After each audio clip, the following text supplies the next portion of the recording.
धर्मेंद्र प्रधान यांच्या राजीनाम्यानंतर देशभरात जल्लोष सुरू आहे। अशामध्येच नाशिकच्या येवल्यातही तरुणांकडून जल्लोष केला जातोय। तरुणांनी फटाक्यांची आतषबाजी करत आनंद व्यक्त केलेला आहे आणि याचा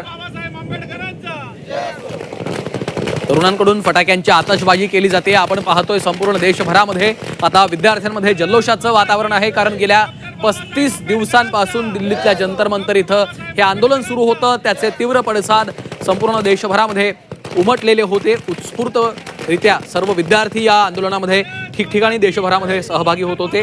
महाराष्ट्रात देखील आपण बघितलंय गेल्या काही दिवसांपासून प्रत्येक शहरात विद्यार्थी एकवटलेले आपल्याला पाहायला मिळालेले होते। विद्यार्थ्यांनी आंदोलनं केलेली होती आणि आता धर्मेंद्र प्रधान यांचा राजीनामा झाल्याच्या नंतर देशभरामध्ये विद्यार्थ्यांकडून आता हा जल्लोष सुरू झालेला आहे। नाशिकच्या येवल्यातली ही दृश्य आहेत। नाशिकच्या येवल्यात तरुणांकडून हा जल्लोष केला जातोय। तरुणांकडून फटाक्यांची आतषबाजी केली जाते आणि आनंद व्यक्त केला जातोय। धर्मेंद्र प्रधान यांचा राजीनामा झालाच पाहिजे या मागणीवर विद्यार्थी पहिल्या दिवसांपासून ठाम होते। राजीनाम्याशिवाय चर्चा होणारच नाही अशी भूमिका या विद्यार्थ्यांनी घेतलेली होती। त्यामुळे आता धर्मेंद्र प्रधान यांचा राजीनामा झाल्याच्या नंतर विद्यार्थ्यांमध्ये आपल्याला एक जल्लोषाचं आनंदाचं वातावरण पाहायला मिळतं आहे आणि आपल्या मागण्यांवर आपण ठाम राहिलो तर न्याय मिळतोच अशा पद्धतीच्या प्रतिक्रिया देखील आता या तरुण मुलांकडनं विद्यार्थ्यांकडनं समोर येत आहेत। जेनझींनं उभं केलेलं हे संपूर्ण आंदोलन आता त्यांच्या एका लढ्याला या आंदोलनाला मोठं यश आलेलं आहे। कॉकरोच जनता पार्टीच्या या एकूणच आंदोलनाला मोठं यश आलेलं आहे।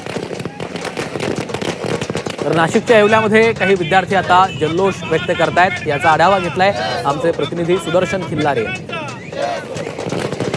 नीट पेपर फुटीनंतर तरुणाई आक्रमक झाली होती आणि दिल्लीतील जंतर मंतर येथे गेल्या काही दिवसांपासून आक्रमक आंदोलन सुरू होतं आणि या आंदोलनाला आज कुठेतरी यश आलेलं आहे आणि शिक्षण मंत्री धर्मेंद्र प्रधान यांचा राजीनामा झालेला आहे आणि या राजीनाम्यानंतर तरुणाईने जल्लोष साजरा करायला सुरुवात केली आहे। दिल्लीतील आंदोलनाला खरं तर यश आलेलं आहे। काय सांगाल, दिल्लीतल्या आंदोलनाला यश आलेलं आहे, सीजेपीच्या मागण्या मान्य झालेल्या आहेत, धर्मेंद्र प्रधान यांनी राजीनामा दिला आहे, काय तुमचं मत आहे? धर्मेंद्र प्रधानांनी पहिलेच राजीनामा द्यायला पाहिजे होता, कारण की एवढं मुलांचं नुकसान झालं नसतं आणि अभिजित दिपके यांनी सर्वात मोठं आंदोलन उभं केलं आणि त्याला पाठिंबा प्रोत्साहन जास्तीत जास्त लोकांनी दिला।